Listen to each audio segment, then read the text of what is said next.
I wonder if you can just add to anything that Kira's reporting on the assessment of Vladimir Putin's stability. Well, first, I think that was a really outstanding piece of reporting, very helpful, and I think he really captured the situation. Everyone in the world is trying to psychoanalyze Vladimir Putin right now, but the old saying is, if somebody tells you who they are, you should believe them. And there are two ways that Putin has told us who he is. Number one, he's told us for years that he wants to reconstitute the Soviet Union. He wants to rebuild Russia. He thinks he's Frederick the Great, and he's on a mission.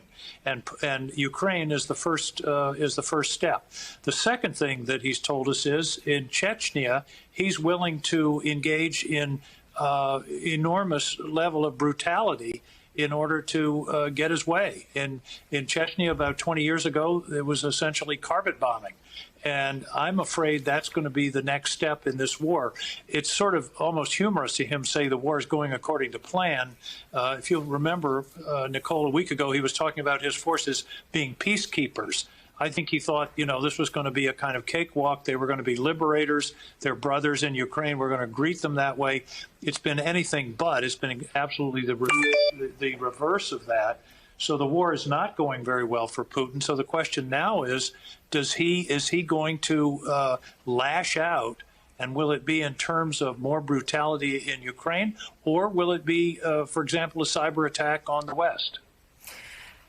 The hell that is war is the new reality for Ukrainians who 8 days ago, we've seen some extraordinary reporting from our colleagues and other news organizations.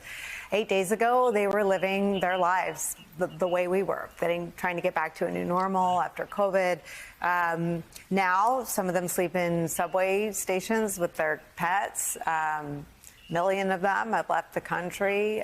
Children without their parents, sometimes with older siblings. What is your feeling as a member of sort of the two committees most tied to what we can do to help them as you watch war come to the city that 8 days ago was just going about their lives? Well, we are helping them. We've supplied an enormous number of Javelin missiles, of Stingers. By the way, Stingers, people often talk about them. They're surface-to-air missiles. They're air defense missiles, and then Javelins are for armor, for tanks. So we're supplying weapons, we're supplying ammunition. I think the president has done a magnificent job of rallying NATO and the West. I mean, when you get Switzerland involved in something like this, that's a really significant diplomatic triumph. Nicole, I think Putin has already lost this war. And by that, I mean, he may prevail through sheer brute force over the next several weeks or months, but then he's got to hold what he's got, and he has so alienated, that's a mild word, for what he's done to the Ukrainian people. He will never be able to hold this place as part of Russia. He's created hatred for Russia and for him that's going to last for generations, and he's built an incredible pride in the country of Ukraine. So, it's one thing to bomb a country into submission, but then what do you do when the bombing is over and you're trying to rebuild? And the Ukrainians have experience in kicking out Russian puppets. They did it 6 or 7 years ago. And I think that's going to happen again. And this has had exactly the opposite effect of what Putin desired. We covered yesterday Putin critic Alexei Navalny's long missive to his countrymen and to the world that the war must also be won inside Russia, that they must fill paddy wagon after paddy wagon and jail after jail with protesters, not to just be against the war, but to end the war, was his translated quote. What is your understanding of what's happening inside Russia? Well, I think there's been some very significant developments. Literally 15 minutes ago, I received word that Lukoil, which is, I think, Russia's second largest oil company, is one of the larger oil companies, has come out publicly against the war and say it should be resolved. Wow. Oleg Deripaska, who was one of one of Putin's lieutenants back in 2016 has come out publicly against the war.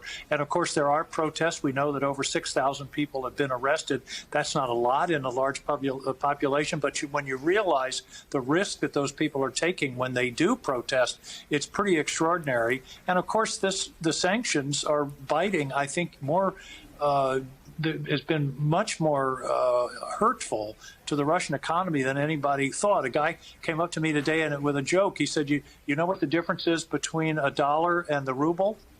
The answer is $1. The ruble's worth less than a cent now. Yeah. And so they're having runs on their banks. Now the question, Nicole, is, do sanctions affect dictators? Because Putin is going to have his Mercedes and his Dacia, and whether or not he cares what's happening on the streets of Russia is an open question. But even a guy in his position has to be having an eye on public opinion.